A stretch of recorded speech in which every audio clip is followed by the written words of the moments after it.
اس میں کوئی غیر مرئی قوت موجود ہے۔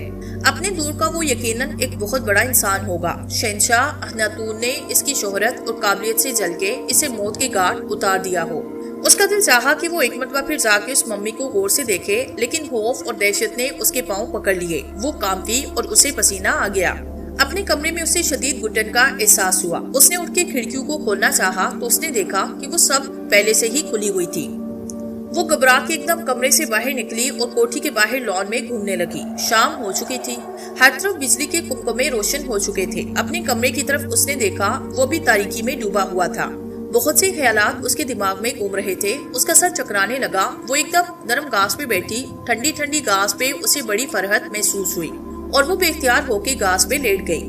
نہ جانے وہ کب تک وہاں لیٹی رہی۔ اس کے نزدیک جھینگروں کی مسلسل آوازیں اس کے کانوں میں گونج رہی تھی، لیکن ان سب سے بے نیاز اس کا دھیان کاہن تامس کی ممی کی طرف تھا۔ اس نے ایک دم اپنے سر کو ایک جھٹکا دیا، گویا وہ ان خیالات کو اپنے ذہن سے بھٹک کے پھینک دینا چاہتی تھی۔ جھینگروں کی تیز تیز آوازیں اب اسے بڑی ناگوار محسوس ہوئی اور وہ تیزی سے اٹھ کے اپنے کمرے کی طرف بڑھتی چلی گئی۔ اس کے کمرے کا دروازہ بدسور کھلا ہوا تھا اور اندر گپ اندھیرا تھا۔ اپنے کمرے کے اندر قدم رکھتے ہوئے نہ جانے کیوں اسے کچھ خوف محسوس ہوا۔ دروازے کے قریب قدرے رکی اور پھر اپنی بزدلی پہ ہلکی سی مسکراہٹ کے ساتھ اندر داخل ہو گئی۔ آخر یہ اسی کا تو کمرہ تھا جہاں وہ آ کے مکمل سکون محسوس کرتی تھی۔ اپنے ہی کمرے سے خوف کس بات کا؟ وہ چلتی ہوئی سوئچ بورڈ کے قریب پہنچی۔ اندھیرا ہونے کے باوجود اسے صحیح طور پہ اندازہ تھا کہ سوئچ بورڈ کس جگہ پہ ہے۔ سوئچ بورڈ کے قریب پہنچ کے جب اس نے بجلی آن کرنے کے لیے سوئچ بورڈ کی طرف ہاتھ بڑھایا تو نہ جانے کیوں اس کا دل تھک تھک کر رہا تھا۔ اسے اندھیرے میں وہ آنکھیں چمکتی نظر آئی۔ اسے پہچاننے میں ہر وقت ہرگز دقت محسوس نہ ہوئی۔ یہ اسی کاہن تامس کی آنکھیں تھی۔ اس نے گھبرا کے فوراً سوئچ دبایا، لیکن وہ یہ دیکھ کے انتہائی پریشان ہوئی کہ کمرے میں روشنی نہ ہوئی۔ اس کے برعکس اسے اپنے کانوں میں شائیں شائیں کی آوازیں سنائی دینے لگی اور پھر جیسے تاریکی میں کوئی اس کی طرف بڑھنے لگا۔ تیز ہوا کا ایک جھونکا آیا اور وہ خوفزدہ ہو کے دیوار سے جا لگی۔ اسے محسوس ہوا کہ اس کے کمرے میں جیسے طوفان آ گیا ہو۔ میز پہ رکھے ہوئے تمام کاغذات اڑ اڑ کے کمرے میں بکھر گئے۔ کسی نے اس کے چہرے پہ دھب کے ساتھ اپنا ہاتھ رکھا تو اس کی چیخ خلق میں گھٹ کے رہ گئی اور وہ بے ہوش ہو کے فرش پہ گر پڑی۔ اسے ہوش آیا تو وہ اپنے بستر پہ لیٹی تھی۔ اس کے چچا اس کے قریب کرسی پہ بیٹھے تھے۔ ماں باپ کے انتقال کے بعد اس کی پرورش اس کے چچا ہی نے کی تھی۔ چچی کے فوت ہونے کے بعد اس کے چچا نے اسے باپ بن کے پالا تھا۔ اسے پڑھا لکھا کے اعلیٰ تعلیم دلوائی۔ وہ اب ایم اے کے بعد ہسٹری میں پی ایچ ڈی کر رہی تھی۔ تمام قوموں کی تاریخ میں اسے سب سے زیادہ دلچسپی مصری تاریخ سے تھی۔ فیرانہ مصر کے عجیب و غریب اور دلچسپ واقعات پڑھ کے وہ بڑی خوش ہوتی تھی۔ ان واقعات کو پڑھتے وقت وہ بالکل ایسے محسوس کرتی جیسے وہ ایک ننھی منی بچی ہے اور اس کی دادی اماں اسے جنوں اور پریوں کی کوئی دلچسپ اور حیرت انگیز کہانی سنا رہی ہے۔ مصری تاریخ کے ریسرچ کے سلسلے میں اسے مصر آنا پڑا۔ اس کے دادا مرحوم اسے بتایا کرتے تھے کہ ان کے آباء و اجداد بھی مصر سے ہندوستان آئے تھے۔ مصر میں اس کے چچا کے گہرے دوست اب بھی موجود تھے، اس لیے انہیں یہاں کوئی دقت محسوس نہ ہوئی۔ اس کے چچا کے دوست نے ان دونوں کو اپنی کوٹھی کا ایک الگ حصہ رہائش کے لیے دیا۔ وہ دن بھر مصر کے احرام میں گھومتی اور پھر اپنے کمرے میں آ کے اپنا مطالعہ مکمل کرتی رہتی۔ اسے یہاں آئے ہوئے تقریباً 1 ماہ ہو گیا تھا اور اسے اپنے کمرے سے ایک گونا کو محبت ہو گئی تھی۔ وہ دن بھر گھومنے پھرنے کے بعد جب اپنے کمرے میں پہنچتی تو اسے بے حد اطمینان محسوس ہوتا۔ اس نے یکدم آنکھیں کھول کے آگے پیچھے دیکھا تو صبح ہو چکی تھی۔ ہر چیز قرینے سے اپنی اپنی جگہ موجود تھی۔ یقیناً اس نے کوئی رات کو بھیانک خواب دیکھا ہے۔ اس نے سوچا، اب کیسی طبیعت ہے بیٹا؟ اس کی چچا نے شفقت سے اس کے سر پہ ہاتھ پھیرتے ہوئے پوچھا۔ کیا ہوا میری طبیعت کو؟ اس کے چچا نے متفکرانہ انداز سے اس کے چہرے کی طرف دیکھا اور بولے، کل رات تمہاری چیخ کی آواز سن کے میں جب بھاگن تمہارے کمرے میں پہنچا تو اندر مکمل تاریکی تھی۔ کمرے کا پنکھا پوری رفتار سے چل رہا تھا۔ میں نے بتی جلائی تو عجیب منظر دیکھا۔ پنکھے کی تیز ہوا کی وجہ سے میز پہ رکھے ہوئے تمہارے مقالے کے تمام کاغذات اڑ کے ادھر ادھر بکھرے پڑے تھے اور تم دیوار سے پش لگائے بے ہوش پڑی تھی۔ تمہارے چہرے کے اوپر بھی ایک بڑا کاغذ چپکا ہوا تھا جس نے تمہارا پورا چہرہ ڈھانپ رکھا تھا۔ وہ سارا دن اپنا مقالہ لکھنے میں مصروف رہی، لیکن شام کو جب وہ اپنے کام سے فارغ ہوئی تو یہ دیکھ کے حیرت زدہ ہو گئی کہ اس نے پورے 15 صفحات میں کاہن تامس کی مردانہ حسن اور جوانی کی تعریف کے علاوہ اور کچھ نہ لکھا تھا۔ اپنے ذہن میں کاہن تامس کی وجاہت و عصمت کی چھپی ہوئی تصویر غیر ارادی طور پہ وہ کاغذ پہ منتقل کر چکی تھی۔ اس نے جلا کے تمام کاغذات کو ریزہ ریزہ کیا اور پھر انہیں آتش دان میں پھینک دیا۔ آخر یہ کاہن تامس جسے قتل ہوئے 4000 سال گزر چکے تھے، اس کے ذہن پہ اس بری طرح کیوں سوار ہو گیا تھا؟ اس میں آخر ایسی کون سی کشش تھی جو اسے بار بار اپنی طرف کھینچ رہی تھی؟ وہ اکثر اوقات پریشان رہنے لگی، چہرے کی سرخی زردی میں تبدیل ہونے لگی، صحت مند جسم لاغر ہونے لگا، اس کے سر میں ہر وقت ہلکا ہلکا درد رہنے لگا۔ وہ بہت کم اپنے کمرے سے باہر نکلتی، رات کے وقت اکثر نامعلوم سے الفاظ بڑبڑاتی رہتی۔ اس وجہ سے اس کے چچا کو بڑی فکر لاحق ہوئی۔ کئی ایک ڈاکٹر کو دکھایا لیکن کوئی بھی اس کے مرض کی صحیح تشخیص نہ کر سکا۔ آخر ایک دن اس کی چچا نے بڑے پیار سے اس کی اداسی کی وجہ پوچھی۔ بیٹی، تم جانتی ہو کہ میں نے تمہاری کن مصیبتوں سے پرورش کی؟ تم میری زندگی کی واحد امید ہو۔ ڈاکٹرز کی تشخیص کے مطابق تمہیں کسی قسم کی کوئی بیماری نہیں، لیکن میں دیکھ رہا ہوں کہ تم روز بروز کمزور ہوتی جا رہی ہو۔ بیٹی، میں تمہارا چچا ہی نہیں، تمہارا ہمدرد دوست بھی ہوں۔ مجھے بتاؤ تمہیں آخر ایسا کون سا دکھ ہے جو تمہیں اندر ہی اندر کھائی جا رہا ہے؟ مجھے بتاؤ تمہارے اس دکھ کا آخر علاج کیا ہے؟ اور اس کے چچا کی آنکھوں سے آنسو بہنے لگے۔ چچا کی حالت دیکھ کے اسے بڑا دکھ ہوا اور وہ بولی، چچا جان، مجھے کوئی تکلیف نہیں، میں تو خود حیران ہوں کہ مجھے یہ کیا ہوتا جا رہا ہے۔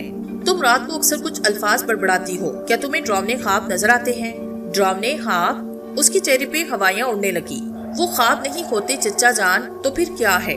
کوئی شخص ہر روز مجھے آ کے کہتا ہے کہ تمہیں تمہارا محبوب بلا رہا ہے، وہ اپنے خوبصورت محل میں تمہارا انتظار کر رہا ہے، تم میرے ساتھ چلو۔ لیکن میں اس کے ساتھ جانے سے انکار کرتی ہوں، وہ ضد کرتا ہے تو میں اسے شدت سے جھڑک دیتی ہوں۔ وہ منت سماجت کرتا ہے لیکن میں کوئی پرواہ نہیں کرتی۔ آخر وہ مایوس ہو کے کہتا ہے، ایک دن تمہیں آنا پڑے گا، تم اس کے بغیر نہیں رہ سکتی، وہ تمہیں ایک دن ضرور اپنے ساتھ لے جائے گا، کیونکہ اس نے تمہیں حاصل کرنے کی قسم کھا رکھی ہے۔ میں چیخ اٹھتی ہوں، نکل جاؤ یہاں سے، میں کسی کو نہیں جانتی۔ اس کا چچا غور سے اس کے چہرے کو تکتا رہا، اچانک پوچھا، کون ہے وہ جو اپنے خوبصورت محل میں تمہارا انتظار کر رہا ہے؟ میں نہیں جانتی، وہ بولی اور پھر چچا سے سوال کیا، چچا جان، یہ کاہن تامس کون ہے؟ کاہن تامس؟ اس کے چچا کا چہرہ ایک دم زرد ہوا، خوف کی پرچھائیاں لہرانے لگی۔ بیٹی، یہ ایک بدرو کا نام ہے، اپنے بزرگوں سے میں نے سنا ہے کہ وہ شہنشاہ اخناتون کے زمانے میں ایک عبادت گاہ میں کاہن تھا۔ بہت سی بدروہیں اس کے قبضے میں تھی، وہ ان بدروہوں کے ذریعے مصر کی ہر اس خوبصورت اور جوان لڑکی کو اپنی عبادت گاہ میں بلاتا جسے وہ پسند کرتا تھا۔ شہنشاہ ناتون نے اسے قتل کروا کے اس کی لاش چور رستے پہ لٹکوائی، لیکن تم اس کے بارے میں کیوں پوچھ رہی ہو؟ میں نے اس کی ممی یہاں میوزیم میں دیکھی، اس کی شکل و صورت دیکھ کے میں اس نتیجے پہ پہنچی کہ وہ کوئی برا آدمی نہیں تھا۔ شہنشاہ اخناتون نے اسے کسی اور وجہ سے قتل کروایا ہوگا۔ وہ نہایت سنجیدگی سے بولی، گفتگو کرتے وقت اس کا چہرہ بالکل سپاٹ تھا۔ لیکن بیٹی، اس کا چچا پریشان ہوا۔ مصر کی تاریخ اور ہمارے آباء اجداد نے ہمیں اس کے بارے میں ہی انکشاف کیا ہے جو میں نے تم سے کہہ دیا۔ نہیں چچا، اس کا کٹا ہوا سر دیکھ کے مجھے خوف ضرور محسوس ہوتا ہے، لیکن اس کے چہرے پہ جو معصومیت ہے، اس کی آنکھوں میں جو محبت کی چمک ہے، وہ مجھے بار بار اپنی طرف کھینچتی ہے۔ بیٹی، اس کا چچا جیسے چیخ اٹھا، یہ تم کیا کہہ رہی ہو؟ ایک شیطان کے چہرے پہ معصومیت کا کیا سوال اور ایک بدرو کی آنکھوں میں محبت کی چمک کے کیا معنی؟ خیر، تم پہ اس بدرو کا اثر ہو گیا ہے، وہ زارو کتار روتے ہوئے چیخے۔ وہ تمہیں مجھ سے چھین لینا چاہتا ہے۔ میری بچی، خدا کے لیے تم اس شیطان کا خیال اپنے دل سے نکال پھینکو، میں تم سے التجا کرتا ہوں۔ تمہارا باپ، تمہارے آباء و اجداد کی روحیں تم سے خفا ہو جائیں گی۔ وہ بغور اپنی چچا کی حالت کو دیکھتی رہی، وہ اس کے سامنے رو رو کے بری طرح گڑگڑا رہے تھے۔ میں تو اپنے مقالے کے لیے صرف وہ راز جاننا چاہتی ہوں جو کاہن تامس کے قتل کا باعث بنا، ورنہ مجھے اس کی ذات سے کوئی بھی دلچسپی نہیں۔ وہ بولی، اگر آپ چاہتے ہیں کہ میں اپنا مقالہ ادھورا چھوڑ دوں تو میں کاہن تامس کے قتل کا باعث وہی ہے جو تاریخ میں لکھا ہے۔ تم اپنے مقالے میں بھی وہی کچھ لکھو، اور اب میں اس جگہ ایک پل بھی ٹھہرنا نہیں چاہتا۔ میں آج اور اسی وقت یہاں سے واپس چلا جانا چاہتا ہوں۔ تم فوراً تیاری پکڑو۔ اس کے چچا جلدی جلدی بولے، یہاں سے جانا چاہتے ہیں آپ؟ وہ بڑبڑائی، پھر جیسے کسی نے اس کے پاؤں پکڑ لیے۔ ٹھیک ہے چچا جان، ہمیں یہ جگہ چھوڑ ہی دینی چاہیے۔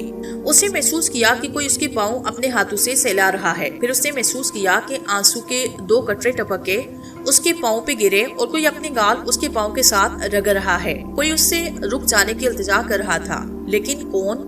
اس انوکھے لمس نے اس کے پاؤں میں گویا زنجیر ڈال دی۔ وہ یہاں سے کیسے جا سکتی ہے؟ میں صرف آج کی رات اور رکنا چاہتی ہوں، کل صبح ہم یہاں سے ضرور چلے جائیں گے۔ وہ اپنی چچا سے بولی، جیسے تمہاری مرضی میری بیٹی، لیکن کل صبح کا سورج طلوع ہوتے ہی ہم اس منحوس جگہ سے دور ہوں گے۔ تم آرام کرو، میں کل صبح کے جہاز سے واپسی کے لیے ٹکٹوں کا انتظام کرتا ہوں۔ یہ کہہ کے اس کے چچا کمرے سے باہر چلے گئے۔ 2 قطرے اس کے پاؤں کے اوپر ٹپکے اور کسی نے اس کے پاؤں چھوڑ دیے۔ یہ اس کی شکر گزاری کی علامت تھی۔ رات ہوتے ہی وہ ایک عجیب سی ذہنی کشمکش کا شکار ہو گئی۔ وہ یہاں سے ضرور جانا چاہتی تھی، لیکن اس کا دل نہ جانے کیوں مٹھی میں آ رہا تھا۔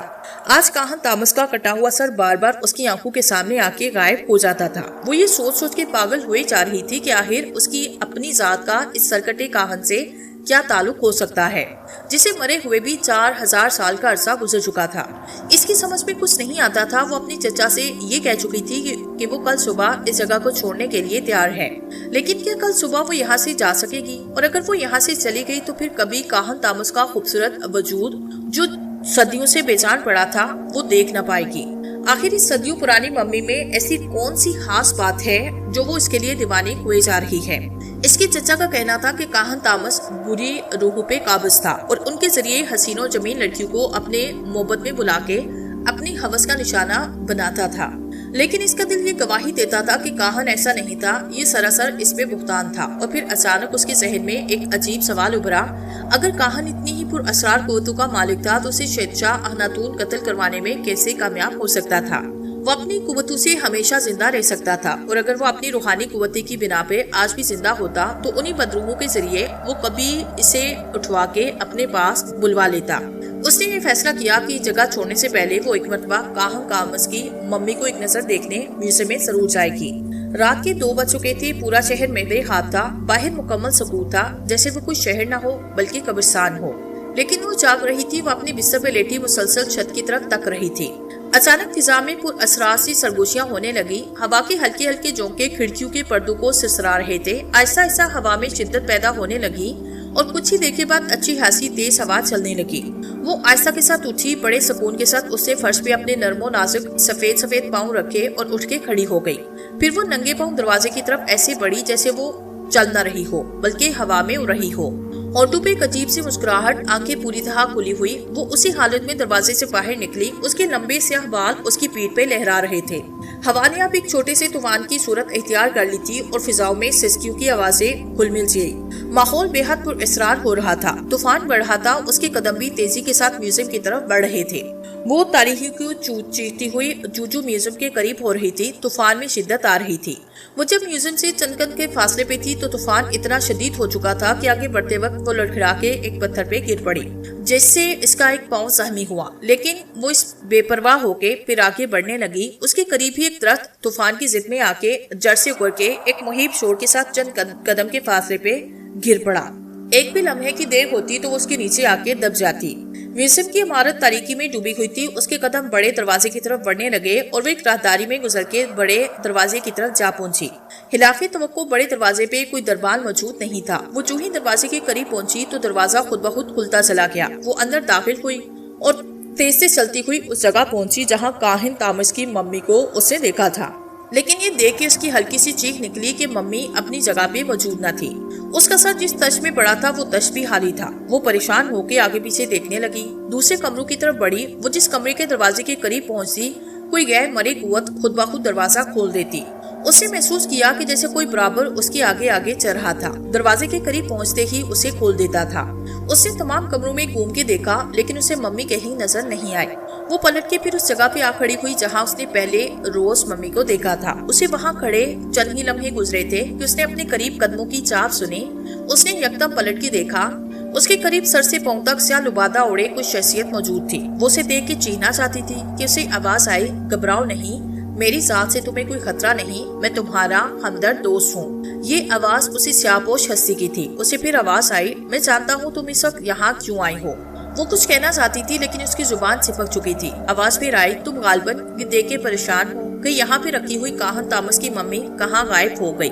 اس نے اس بات میں سر ہلایا، کاہن تامس کی ممی کو فی الحال یہاں سے کسی اور جگہ منتقل کیا گیا ہے، لیکن کیوں اور کہاں؟ کہیں بھی، لیکن تمہیں 4000 سال پرانے اس ممی سے کیا دلچسپی؟ اس کا کوئی جواب نہ دے سکی۔ ایک کہا میوزیم ہال میں گونجا، میں جانتا ہوں تم اس ممی میں کیوں اتنی دلچسپی لے رہی ہو۔ کیوں؟ اس لیے کہ تم وہ راز جاننا چاہتی ہو جو کاہن تامس کے قتل کا باعث بنا۔ ہاں، دوبارہ کہا گونجا، وہ راز تمہیں میں بتا سکتا ہوں۔ تم؟ ہاں۔ وہ اب اچھے سے سمجھ چکی تھی یہ سیاہپوش شخصی وہی گائیڈ تھا جو پہلے روز اسے میوزیم میں ملا تھا، لیکن اسے یہ سیاہ لبادہ اوڑھنے کی ضرورت کیوں پیش آئی؟ شاید وہ اسے خوفزدہ کرنا چاہتا تھا، لیکن یہ جان کے کہ اس سے ایک گائیڈ مخاطب تھا، اس کا خوف دور ہو چکا تھا۔ وہ بولی، میں تمہاری مشکور ہوں گی گائیڈ اگر تم مجھے ان واقعات سے آگاہ کرو جن کے تحت کاہن تامس کو شہنشاہ اخناتون نے قتل کروا کے اس کی لاش جو راستے پہ لٹکوا دی تھی اور پھر کئی دن تک وہ عبرت کا نشان بنی لٹکتی رہی۔ یقیناً میں تمہیں ان سب باتوں سے آگاہ کروں گا کیونکہ میرے علاوہ انہیں اور کوئی جانتا نہیں۔ وہ کہنے لگا، آج سے 4000 سال پہلے شہنشاہ اخناتون جو فیرانہ مصر میں سب سے جلیل القدر اور باروق حاکم تھا، مصر کے سیاہ و سفید کا مالک تھا۔ اس کے دور میں بے شمار معبد تھے جن پہ کاہنوں کا قبضہ تھا۔ اکثر کاہن اپنے معبدوں میں کنواری لڑکیوں کی عصمت لوٹ لیا کرتے۔ تامس بھی اس دور میں ایک بڑے معبد کا کاہن تھا۔ کاہن تامس ڈیل ڈول اور شکل و شباہت کے لحاظ سے اس دور کا حسین ترین شخص تھا۔ مصر کی زیادہ تر دوشیزائیں اس پہ فریفتہ تھی۔ وہ اس کے پاس معبد میں پہنچ کے طرح کے اشو سے اسے لبانے کی کوشش کرتی، لیکن وہ ایک ایسا پتھر ثابت ہوا جس پہ حسن کا کوئی حربہ کامیاب نہ ہو سکا۔ اسی وجہ سے اس کی شہرت مصر کے ہر گلی کوچے میں پھیل گئی۔ شہنشاہ اخناتون نے اس کی شہرت سے متاثر ہو کے اسے ایک روز اپنے دربار میں بلایا تو وہ بھی مردانہ وجاہت کے اس حسین و جمیل مجسمے کو دیکھ کے اشش کر اٹھا۔ یہ کہہ کے گائیڈ کچھ دیر کے لیے رکا اور پھر بولا، شہنشاہ اخناتون نے اسی روز اسے کاہن اعظم کا لقب دے دیا اور اسے مصر کے سب سے بڑے معبد کا انچارج بنا دیا۔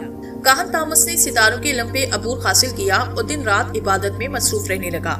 مصر کی حسین دوشیزائیں ابھی اس کے گرد بھوروں کی طرح منڈلاتی تھی۔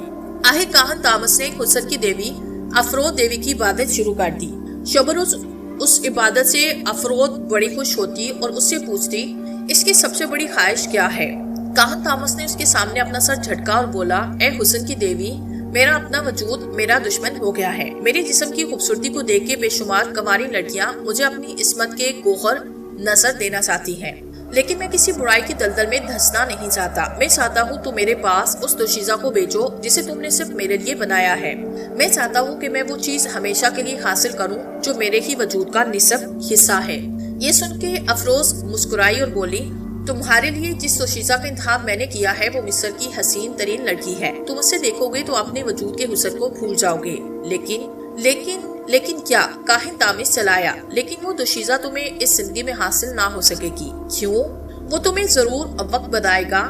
اور اسی شام اپنی چند خادماؤں کے ساتھ ایک دوشیزہ اسے ملنے اس کے معبد میں آ پہنچی۔ وہ اسے دیکھتے کا دیکھتا رہ گیا۔ حسن اور خوبصورتی کی اس سے زیادہ دلکش تصویر اس نے آج تک نہ دیکھی تھی۔ اس کے کان میں سرگوشیاں سی ہونے لگی، یہی وہ دوشیزہ ہے جسے افرود نے تمہارے لیے پیدا کیا ہے، یہی تمہاری منزل ہے۔ وہ بے اختیار اس کی طرف بڑھنے لگا اور بالکل اس کے قریب جا کے کھڑا ہوا۔ انتہا کی بے خودی کے عالم میں وہ اسے تکتا رہ گیا۔ کچھ دیر کے بعد اس کے کانوں میں گھنٹیاں بجنے لگی۔ ہم چاہتے ہیں تم اپنے ستاروں سے ہماری قسمت کا حال پوچھ کے بتاؤ۔ دوشیزہ اس سے مخاطب تھی۔ وہ ایک دم چونک پڑا، آپ کی قسمت کا حال؟ ایک خادمہ آگے بڑھی اور بولی، کاہن تامس آپ شہزادی زولا سے مخاطب ہیں۔ شہزادی زولا؟ وہ ایک دم سٹپٹا گیا۔ شہزادی اخناتون کی گلوٹی بیٹی؟ اس نے ادب سے جھک کے شہزادی کو تعظیم دی اور بولا، میں آج ہی ستاروں سے آپ کے مستقبل کے بارے میں پوچھ کے آپ سے کل عرض کروں گا۔ اس نے دیکھا کہ شہزادی زولا بھی اسے یکٹک دیکھنے میں محو تھی۔ سر سے پاؤں تک ایک ٹھنڈی لہر اس کے جسم میں سرایت کر گئی اور ان چند لمحوں میں ان دونوں نے ایک دوسرے کو پسند کر لیا۔ یہ کہہ کے گائیڈ خاموش ہوا اور بے چینی کسی کیفیت میں ادھر سے ادھر پھرنے لگا۔ خاموشی کافی طویل ہو گئی۔ اس کا ذہن کلبلانے لگا، پھر کیا ہوا؟ آخر وہ پوچھ بیٹھی، پھر کیا ہوا گائیڈ؟ پھر وہ ایک دم رکا۔ پھر شہزادی زولا اور کاہن تامس ایک دوسرے سے محبت کرنے لگے۔ شہزادی بلا ناگا رات کو اسے ملنے اس کے معبد میں آتی اور تمام رات اس کے پہلو میں گزار دیتی۔ ان دونوں کی محبت اس قدر عروج پہ پہنچ چکی تھی کہ وہ ایک لمحے کی جدائی بھی برداشت نہیں کر سکتے تھے۔ اور پھر گائیڈ بے چین ہوا اور تیزی سے میوزیم ہال میں گھومنے لگا۔ آخر وہ آ کے اس جگہ رکا جہاں وہ لمبی میز پڑی تھی جس پہ کاہن تامس کی لاش پڑی تھی اور اب خالی تھی۔ وہ شدت جذبات سے مغلوب ہو کے بولا، پھر ایک دن شہنشاہ اخناتون کو ان کے لافانی محبت کا علم ہوا۔ وہ غصے سے تھر تھر کانپنے لگا۔ وہ تصور بھی نہیں کر سکتا تھا کہ کاہن اس کی بیٹی کو اپنی محبت کے جال میں پھنسا لے گا۔ وہ رات ایک انتہائی بھیانک تھی جب حسب معمول شہزادی زولا کاہن تامس سے ملنے اس کے محبت میں آئی اور اس کے پہلو میں بیٹھ کے اپنی محبت کا نذرانہ پیش کرنے لگی۔ اچانک دھڑام کی آواز کے ساتھ مودم کا دروازہ کھلا، اس کے سامنے شہنشاہ اناتون کھڑا تھا۔ دونوں خوف سے تھر تھر کانپنے لگے۔ شہزادی زولا کو شہنشاہ نے بالوں سے کھینچ کے کاہن سے الگ کیا۔ دوسری صبح تامس کو بڑے دربار میں قتل کرنے کا حکم صادر کیا۔ کاہن تامس کو جب قتل گاہ میں لایا گیا تو شہنشاہ بھی وہاں موجود تھا۔ شہزادی زولا ایک کھڑکی میں سے اپنے محبوب کو قتل ہوتے دیکھ رہی تھی۔ جب جلاد نے اس کی گردن مارنے کے لیے اس کا سر جھکایا تو وہ ایک دم کھڑا ہو کے شہنشاہ اناتون سے مخاطب ہوا، شہنشاہ تم شاید یہ سمجھتے ہو کہ مجھے قتل کروا کے تم میری زندگی اور میری لافانی محبت کو ختم کر دو گے، لیکن یہ تمہارا وہم ہے۔ میں نے افراد کی اتنی عبادت کی ہے کہ میرے جسم سے میری روح الگ ہو جانے کے بعد بھی میں زندہ رہوں گا۔ میرے جسم کا حسن اور جوانی اسی طرح برقرار رہے گا اور میں اس وقت کا انتظار کروں گا جب میں اپنی کھوئی ہوئی محبت کو دوبارہ حاصل کر لوں گا۔ پھر کاہن تامس جی کے بولا، شہزادی زولا کو مجھ سے الگ کر کے آج تم جیتے ہو، لیکن وہ وقت بھی ضرور آئے گا جب آخر کار جیت میری ہوگی۔ یہ کہہ کے اس نے اپنا سر جھکایا۔ جلاد نے تیز دھار کلہاڑی کا ایک بھرپور وار کیا اور کاہن تامس کا سر لڑکتا ہوا دور جا گرا۔ اس کی گردن سے خون کا فوارہ نکلا جس سے قتل گاہ کا تمام فرش سرخ ہوا۔ کھڑکی کے پیچھے شہزادی زولا کی چیخ گونجی اور وہ بے ہوش ہو کے گر پڑی۔ گائیڈ جہاں تک کہہ کے پھر خاموش ہوا۔ وہ نہایت میویت سے اس کی گفتگو سن رہی تھی۔ وہ بڑائی ہوئی آواز میں بولا، اس کے بعد شہنشاہ نے کاہن تامس کی لاش اور کٹا ہوا سر مصر کے سب سے معروف بازار کے چور راستے پہ لٹکایا، جہاں کئی دن تک وہ لٹکتا رہا۔ وہ راز جو اب تک تاریخ کے اوراق سے پوشیدہ تھا وہ جان چکی تھی۔ اسے خوشی تھی کہ گائیڈ نے اسے ایسا انمول راز بتایا جو اس کے مقالے کے لیے بڑا درجہ رکھتا تھا۔ وہ اب یہاں سے واپس جانا چاہتی تھی، لیکن اس کا دل چاہتا تھا کہ کسی طرح تامس کے کٹے ہوئے سر کو ایک نظر دیکھے۔ وہ بھی قدم اٹھانا ہی چاہتی تھی کہ گائیڈ کی آواز آئی اور پھر وہ دن بھی آن پہنچا جب کاہن تامس نے اپنی کھوئی ہوئی محبت کو دوبارہ حاصل کر لیا۔ وہ کیسے؟ اس نے پلکی اٹھا کے سوال کیا۔ شہزادی زولا، وہ بولا، 4000 سال بعد اسے پھر مل گئی۔ یہ کہہ کے اس نے اپنے سر سے سیاہ نقاب اٹھایا۔ اس کے سامنے کاہن تامس زندہ کھڑا تھا۔ وہ چیخنا چاہتی تھی لیکن چیخ نہ سکی۔ وہ بھاگنا چاہتی تھی لیکن اس کے پاؤں میں کسی انجانی طاقت نے زنجیریں ڈال لی۔ کاہن تامس نے ایک زوردار کہکا لگایا اور آہستہ آہستہ اس کی طرف بڑھنے لگا۔ جسے وہ اب تک گائیڈ سمجھ رہی تھی وہ حقیقتاً کاہن تامس ہی تھا۔ وہ خوفزدہ سی ہو کے پیچھے ہٹنے لگی۔ وہ بولا، شہزادی زولا، کیا تم نے اپنی اس محبت کو قطعی فراموش کر دیا جو تم کبھی مجھ سے کرتی تھی؟ شہزادی زولا، وہ بڑبڑائی، لیکن میں تو تم وہی شہزادی زولا ہو۔ آج سے 4000 سال پہلے میں نے تم ہی سے محبت کی تھی۔ شہزادی زولا، ہم ایک ہی جسم کے 2 حصے ہیں۔ یہ 2 حصے اب الگ نہیں رہ سکتے۔ میں نے شہنشاہ اناتون کے سامنے یہ عہد کیا تھا کہ ایک نہ ایک دن اپنی محبت اپنی شہزادی کو ضرور حاصل کر لوں گا، اور آج میں نے تمہیں پا لیا ہے۔ وہ اب بالکل اس کے قریب آ چکا تھا۔ وہ پیچھے ہٹتی ہوئی دیوار سے جا لگی۔ کاہن تامس کی آنکھوں میں ایک عجیب سحر تھا جو اسے مدہوش کیے جا رہا تھا۔ وہ آنکھوں کے گہرائی میں ڈوبتی جا رہی تھی۔ کاہن تامس نے اسے اپنے مضبوط بازو میں جکڑا اور اپنے ہونٹ اس کے خوبصورت اور گلابی ہونٹوں پہ سبت کر دیے۔ بوسہ اس قدر طویل تھا کہ وہ جھلا اٹھی۔ خود کو چھڑانے کے لیے اس نے ہاتھ کو مارنا شروع کر دیے، لیکن ان بازو کی گرفت سے خود کو آزاد نہ کرا سکے۔ اس نے اس کے سر کے لمبے بالوں کو پکڑ کے ایک زوردار جھٹکا دیا تاکہ اس کے چہرے کو اپنے چہرے سے دور ہٹا سکے۔ کھٹاک کی ایک آواز پیدا ہوئی اور کوئی وزنی چیز اس کے ہاتھوں میں لہرانے لگی۔ وہ ایک بہت ہی دہشت ناک منظر تھا۔ کاہن تامس کے سر کے بالوں کا ایک گچھا اس کی انگلیوں میں پھنسا ہوا تھا۔ اس کا کٹا ہوا سر اس کے ہاتھ کے نیچے لہرا رہا تھا۔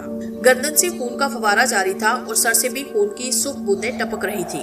ایک زوردار چیخ میوزیم کے ہال میں گونجی اور وہ بے ہوش ہو کے کاہن تامس کے بازو میں جھول گئی۔ دھڑام کی آواز کے ساتھ میوزیم کا دروازہ کھلا اور 4 لوگ بھاگتے ہوئے اندر آئے۔ ان آدمیوں میں کاہن تامس کے بازو میں جھولتی ہوئی دوشیزہ کا چچا بھی تھا۔ انہوں نے دیکھا کہ کاہن تامس کے بے سر کے دھڑ نے دوشیزہ کو اپنے بازو میں اٹھایا۔ اس کا سر دوشیزہ کے ہاتھ میں لہرا رہا تھا۔ وہ اسے اٹھائے آگے بڑھا۔ اس کے قدم ایک تہانے کی طرف اٹھنے لگے۔ دوشیزہ کا چچا چیخ اٹھا، ٹھہرو کاہن تامس، ٹھہرو۔ ایک پل کے لیے کاہن تامس رکا۔ مجھے معاف کر دو تامس، مجھے معاف کر دو، مجھ سے میری بیٹی مت چھینو، اس نے التجا کی۔ اب تم وہ شہنشاہ اناتون نہیں کہ مجھ سے میری محبوبہ کو چھین سکو۔ آواز پھر گونجی، دیکھو میں نے 4000 بعد تمہاری بیٹی کو پھر سے حاصل کر لیا۔ میں جیت گیا ہوں اناتون، میں جیت گیا ہوں۔ خوفناک کہا پھر سے گونجا اور بیکار تھر تہانے میں اتر گیا۔ سب لوگ بھاگ کے تہانے کے قریب پہنچے، لیکن اچانک ایک وزنی پتھر کہیں سے لڑکتا ہوا آیا اور آ کے تہانے کے منہ پہ جم گیا۔ وہ پتھر آج بھی اس میوزیم پہ تہانے کے اوپر جمع ہوا ہے جسے انتہائی کوشش کے باوجود بھی کوئی طاقت وہاں سے ہلا نہ سکی۔